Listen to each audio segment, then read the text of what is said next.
Yo guys, and welcome back to the second episode of the conspiracy theories kind of series that I'm doing on my channel. And before this video starts, I want to give a shout out to Eclipse. He basically just inspired me to make this series because he has a similar series called the MYTHBUSTERs. So go ahead and subscribe to him in the description down below. But with that being said, let's get on into these conspiracy theories. And you guys seem to love the last video. Some of you seemed to hate it because it was clickbait or something. But everything that was in the thumbnail and title was in the video. I talked about everything in that thumbnail, and I will do in today's video also. So the first conspiracy we have is the Sparky being a female, and this was basically confirmed by Clash Royale themselves. If you look on the Sparky's profile, when you go to their about section, you can basically see that it refers to the Sparky as her, which clearly makes her a female, and a lot of people have been saying this to me in the comments of the last video, so I decided to add it here. And in my opinion, I thought that Sparky was actually a boy until I found out about this.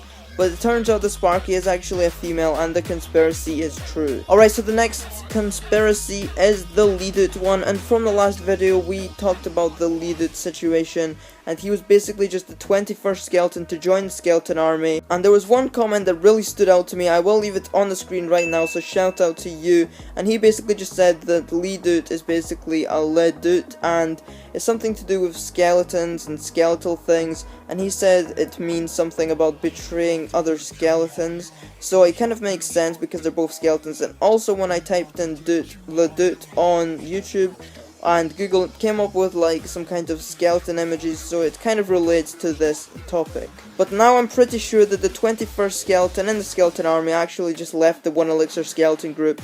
He just had enough and basically wanted to join an army, I guess. So yeah, this conspiracy theory is now true. So the next one is whether or not the knight is related to the barbarian, or whichever way you want, the barbarian related to the knight. And if you don't know who the knight is, I'm pretty sure you all basically know who the knight is.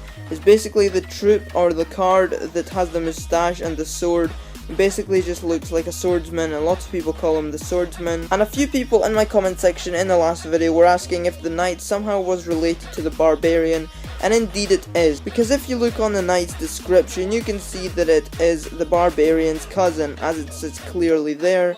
So this conspiracy is pretty much solved already.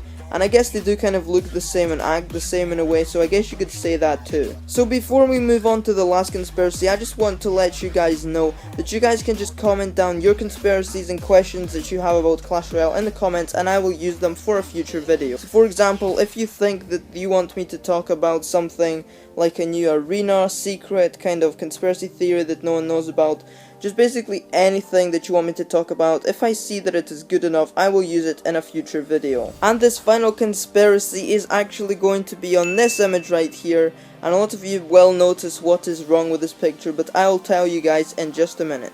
So yeah, it's just the normal Royal Arena, I guess you could say, just the normal battlefield like you would normally play on in the Royal Arena in Clash Royale. But if you actually end up looking to the far left and the far right of the arena, where we talked about most objects in the last video about the training camp secrets, where the stones and stuff were, you can see that now in the Royal Arena there are actually red and blue flags separating the river. Obviously the red side being on the opponent's side and your side is blue, so I guess that's why they are them colors. But now if you actually go into Clash Royale and you check in the Royal Arena, those flags are nowhere to be seen, like they are not there in the arena anymore. But I do have a little something about this conspiracy, and a few updates ago Supercell did remove the landscape replay option. So if you go in the settings, you used to be able to watch your replays in landscape instead of portrait, but they did end up removing that, so now you can't see the secret that I'm going to tell you.